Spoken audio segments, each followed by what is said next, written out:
What the hell is up, YouTube? Back with another install vid. Today I'm gonna be doing levers on my 2021 Lowrider S. Let's get it.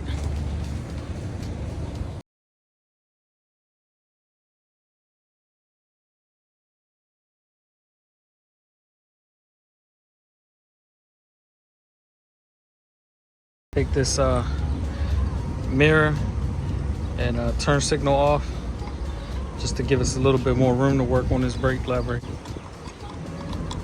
Alright, the light and stuff's off. See if I can focus. You see that you have a snap ring under here that you have to get off in order to get this pin out here, and then this brake lever will come right out. I do have retaining ring kit here.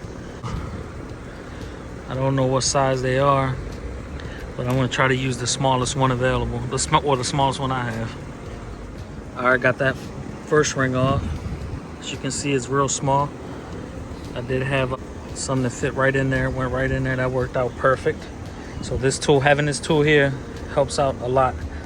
So from here, we should be able to focus. We should be able to pop this pin here right out, and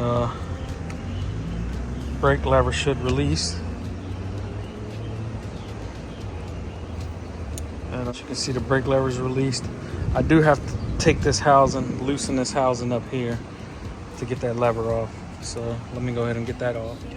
To get those bolts out of the top of that housing, that ignition housing or starter housing, it is a torque bit. This is a T25 right on top of it. So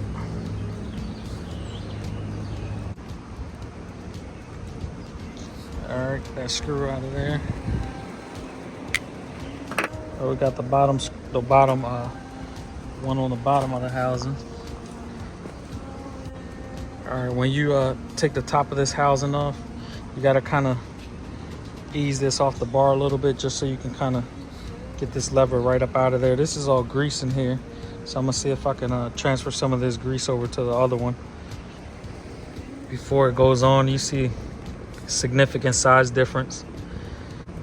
Aside from this one being powder coated to match the wheels, significant size difference, so that should help with riding and stuff. So that's it. I just slid the pin in there, back in here, just to kind of hold it, so I'd be able to get everything back together, get the housing and everything back together. As you can see, it's functioning as intended. Make sure you don't slide your throttle tube out of there. Now you just put the top of the housing back on, put your mirror back on, and brake side is done. So having this tool makes these snap rings easy as hell to put back on. As you can see, let's see if I can focus. Focus. Snap ring back on. And clean that up, and then get the light mounted. All right, same process over here. Take the mirror off. Take your pin off on this. Your retaining ring off on this of this pin. And the only difference is you have to loosen up clutch. As you can see now, like, it's loose. That way you're able to install the other one and slide it right in without having any tension on this on your clutch lever. Once you get the clutch lever out of the housing, you see the back side of it. You gotta pop this pin off of there. You're able to pull that out of there and install it on the new one. Right out, and you're able to pull the clutch out and pop it right in on your new lever. Lever's in there. Wipe all this shit down. Remember, you gotta tighten this clutch cable back up, or else you're gonna have a loose clutch here. Once you find how you like your clutch, remember, not too tight. Lock this lock nut back down, and then slide your sleeve back down. And the reason I don't have the updated clutch cable is because when I did my risers, the updated one was out of stock, so I just went with the older style one versus the two-piece. I do have my stock one, and I do plan on just putting that one back on and going with the extended top. That's on right where I want it. My bike is dirty right now. I haven't cleaned it in a while, so pardon the filthy bike. See my dog right there, my boy. Dash, what you doing? All right, real quick, just a quick little update. I bought this little toolkit here from Amazon. It's by Cruise Tools Speed Kit. It's just a Harley. It was branded as a Harley speed kit. I bought this when I went down to the Forgotten Angels camp out. I rode down. I just wanted to have like a little small toolkit that would have some stuff to help out in case I needed it on the road. And this little kit has almost everything on my bike. Every size that I can think of is on my bike. It has a spark plug socket, a little small wrench, has this little screwdriver here with the torque bits T25, which I just used, a little 10mm socket head, and then a couple Allen keys.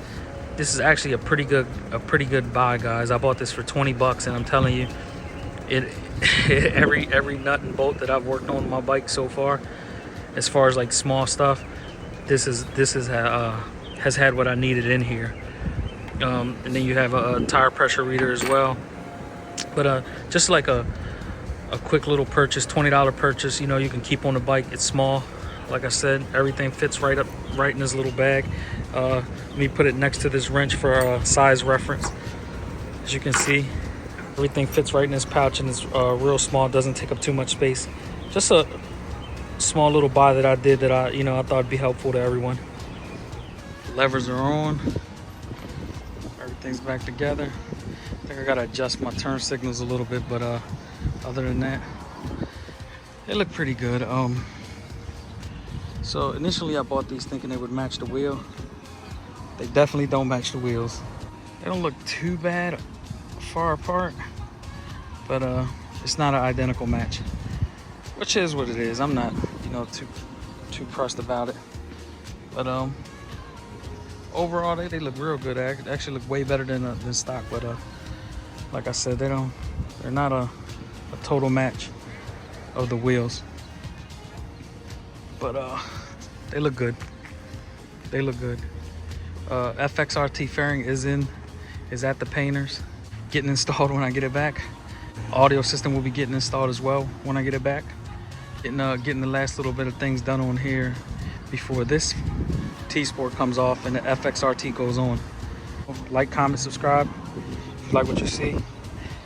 If not, drop a comment and let me know what I could do better.